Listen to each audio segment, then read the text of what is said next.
Around 1000 AD, craftsmen began making intricate window designs using lead rather than wood or plaster between pieces of colored glass.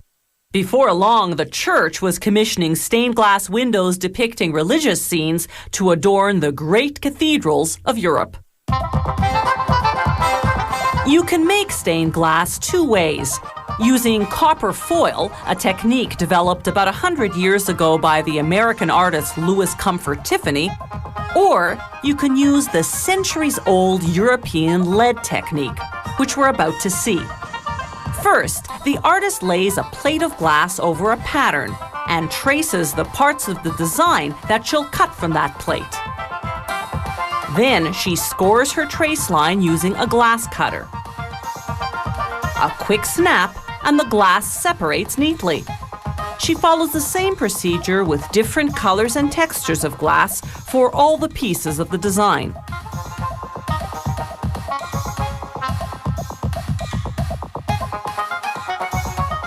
By running the cutter slightly inside the trace line, she leaves room for the strip of lead that will later hold the pieces of glass together. Once she finishes cutting all the pieces, she checks them against the pattern, making sure they fit together properly.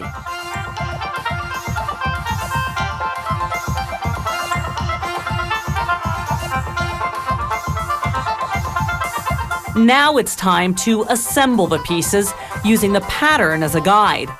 This zinc molding will frame the panel, its inner groove fitting over the edge of the glass.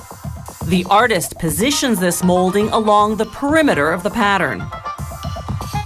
Then she drills an L-shaped wood frame into the work table to hold everything in place during assembly. A few nails keep the molding in place. She'll join the pieces of glass using strips of lead called came. Lead because it's soft enough to bend to the shape of the pieces. After straightening out a long strip of came, she cuts the various lengths she needs to border each piece of glass. The came is shaped in such a way that the glass on each side just slides right under. The cutting pliers, called nippers, are specially designed to slice through the came without deforming it.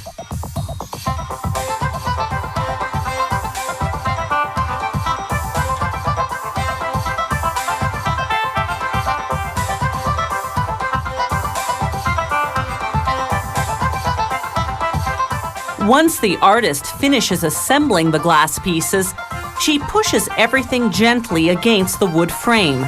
This squares the panel and ensures the pieces fit together snugly. Now she brushes on flux, a type of acid. This cleans the lead came so that solder will adhere well. Using a soldering iron, she applies a bead of lead and tin solder wherever two strips of lead came join. Then she uses a short bristled brush to coat the lead in black putty. This makes the seams watertight and gives the lead a darker, aged look. Finally, she sprinkles on calcium chloride powder called whiting. This sets the putty and polishes the glass and lead to a shine. After 4 painstaking hours, the panel is finished. More elaborate stained glass works feature hand-painted detailing. The artist first prepares a design on paper, then cuts the pieces of glass accordingly. He paints the design outline on the pieces in black, then fires them in a kiln to set the paint. To create shading, he applies a coat of brown paint called grisaille. Using a dry brush, he removes it from the parts he wants to highlight, then he fires the glass again. Now he paints in the final details and fires the glass for one last time. The paint contains powdered glass, so the intense heat of the kiln bonds it to the glass pieces. The result is nothing short of spectacular.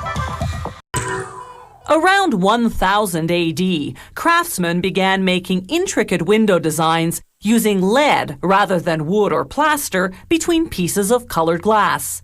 Before long, the church was commissioning stained glass windows depicting religious scenes to adorn the great cathedrals of Europe.